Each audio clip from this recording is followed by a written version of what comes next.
살찌는 이유가 궁금하시다고요? 답은 간단하죠. 고열량 식품, 고지방 식품, 그리고 과식. 여러분들이 절제하지 못하고 너무 많이 먹었으니까. 여러분들이 충분하게 움직이지 않았습니다. 충분하게 칼로리 소모하지 않았기 때문에 살찌는 겁니다. 이게 바로 그동안 다이어트 전문가분들이 우리가 살찌는 이유에 대해서 설명해온 방식입니다. 자, 이게 지난 시간에 소개했던 다층 호르몬 연결망 모델입니다. 몇 가지 핵심만 한번 리마인드 해볼게요. 각자가 일상에서 어떤 선택들을 내리고 그 결과로 인해서 몸속에서 다양한 현상들이 일어납니다. 그런 것들이 상자 안에 어떤 버튼처럼 표현되어 있었고 그것들이 서로 복합적으로 상호작용하면서 최종적인 결과로 나아간다고 말씀드렸어요.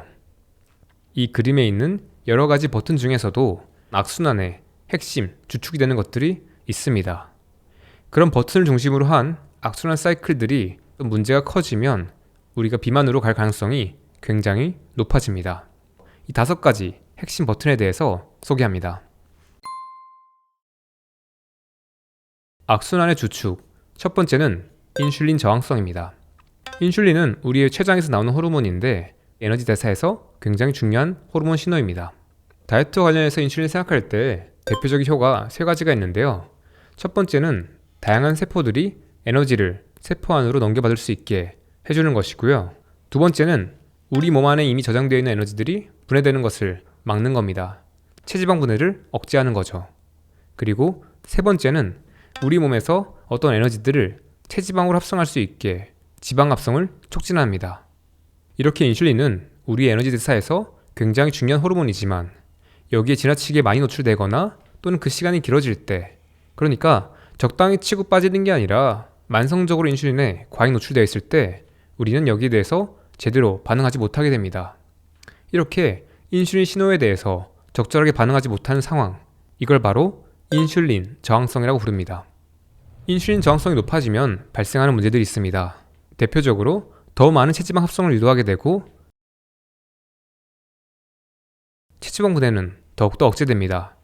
그리고 세포가 에너지를 제대로 전달받지 못하기 때문에 대사량이 떨어지고 활력도 떨어지고 배고픔은 더 크게 느끼고 식욕은 조절이 더 어려워집니다. 그리고 여기서부터 또 다른 문제들이 발생합니다. 그래서 인슐린 저항성이 우리가 살찌는 현상에서 굉장히 주축이 되는 버튼입니다. 악순환의 주축이 되는 두 번째 버튼은 렙틴 저항성입니다. 렙틴은 지방세포에서 나오는 호르몬입니다. 정상적으로 작용할 때는 우리의 에너지 대사량을 높이고 촉진하고 그리고 식욕과 포만감을 안정화시켜요. 문제는 렙틴 저항성이 생겨서, 그러니까 렙틴 신호를 몸이 제대로 받지 못하게 됐을 때 발생합니다. 여기서 발생하는 대표적 문제들이 초록색 상자들에 표현되어 있어요. 쉽게 얘기하자면 혈당 과잉을 유발하게 되고요. 대사량은 떨어집니다. 체지방이 합성될 가능성이 올라가고 식욕과 포만감은 조절이 어려워집니다.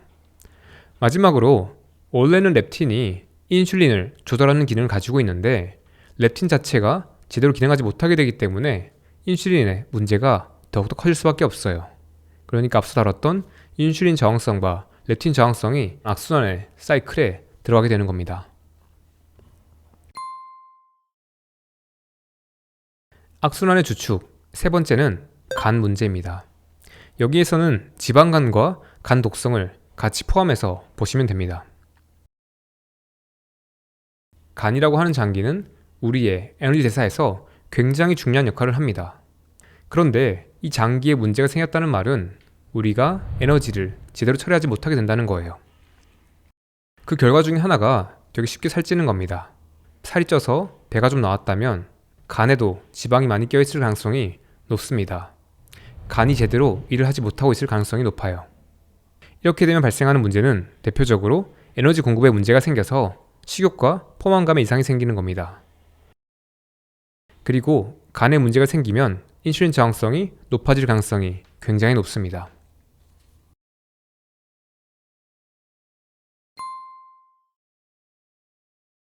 악순환의 주축이 되는 버튼, 네 번째는 염증입니다.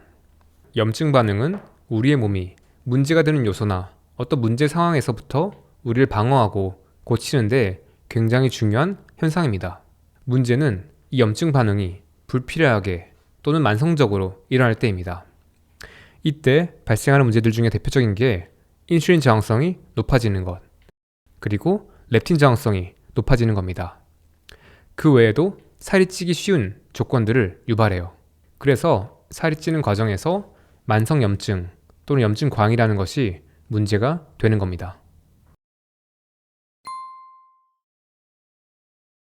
악순환의 주축 다섯 번째는 체지방분해 억제 또는 이상입니다.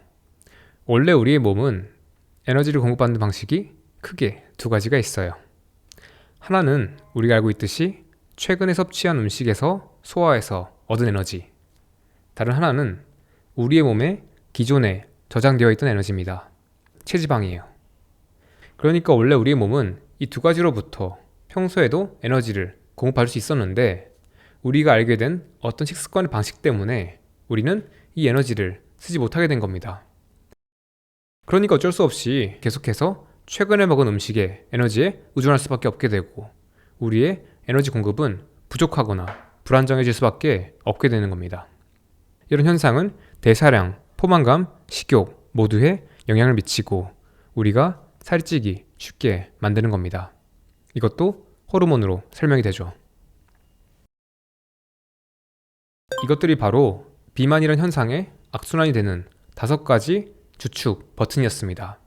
이제부터 인풋 레이어에 있는 우리가 행동하고 있는 일상의 자극들, 대표 자극들 10가지를 살펴볼 거예요.